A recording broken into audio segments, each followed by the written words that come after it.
जय सद्गुरू मैत्रिणींनो, मी Priyanka recipe healthy या चॅनलवर तुमचं मनापासून स्वागत। तर आज आपण बनवलेले आहेत मिरची वडे। हे खाण्यासाठी खूप टेस्टी आणि खूप हेल्दी आहेत। तर यासाठी आपण कोटिंग तयार करणार आहोत। यासाठी आपण बेसन घेतलेला आहे 1 वाटी आणि यामध्ये मीठ, ओवा आणि थोडासा सोडा टाकलेला आहे।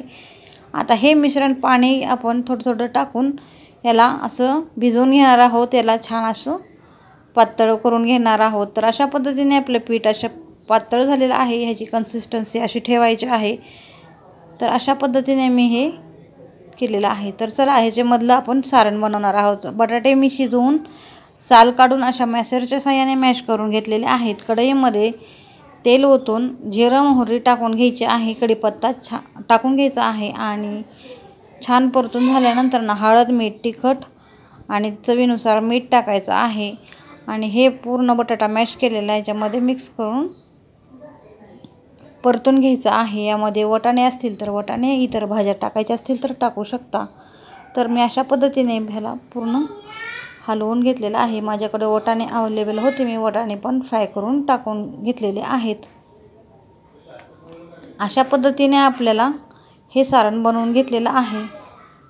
आता यामध्ये कोथिंबीर घेऊन ह्याला हलवून घ्यायचं आहे। आता हे सारण तयार झालेले आहे। आता हे सारण आपल्याला या मिरच्यांमध्ये भरून घ्यायचं आहे। यासाठी आपल्याला या मिरच्यांमध्ये काप घेऊन घ्यायचा आहे, म्हणजे काप अशा मधोमध आपल्याला काप करून घ्यायचा आहे आणि यामधले आपल्याला बी काढून घ्यायचे आहेत। तर अशा पद्धतीने हे बी सगळे काढून घेतलेले आहेत मी आणि याला आता आपण पूर्ण मिरच्या अशा पद्धतीने आपण कापून याचे अंगठीच्या सहाय्याने बी काढून घ्यायचे आहेत आणि यामध्ये आपल्याला हे स्टफिंग भरून घ्यायचं आहे बटाट्याचं। तर तुम्ही पाहू शकता यामधले मी सगळे बी काढून घेतलेले आहे। आता मी यामध्ये बटाट्याचं सारण भरून घेणार आहे अशा पद्धतीने। तर आपण अशाच पद्धतीने सगळ्या मिरच्या आपण भरून घेतलेल्या आहेत, बघू शकता अशा पद्धतीने। आता हे आपल्याला बेसनामध्ये बुडवून फ्राय करून घ्यायचे आहेत। तर तेल तापलेलं आहे आणि आपल्याला हे बेसनमध्ये बुडवून घेतलेलं आहे। तुमचे पूर्ण या वाटीमध्ये बुडत नसेल तर चमच्याच्या साहाय्याने पूर्ण अशा पद्धतीने तुम्ही ही मिरची कव्हर करू शकता आणि एकदम बारीक गॅसवरती आपल्याला हे वडे तळून घ्यायचे आहेत। यामुळे आपली आतमधली पण मिरची छान शेकून छान अशी चव देईल। तर अशा पद्धतीने आपले वडे तयार झालेले आहेत, बघू शकता।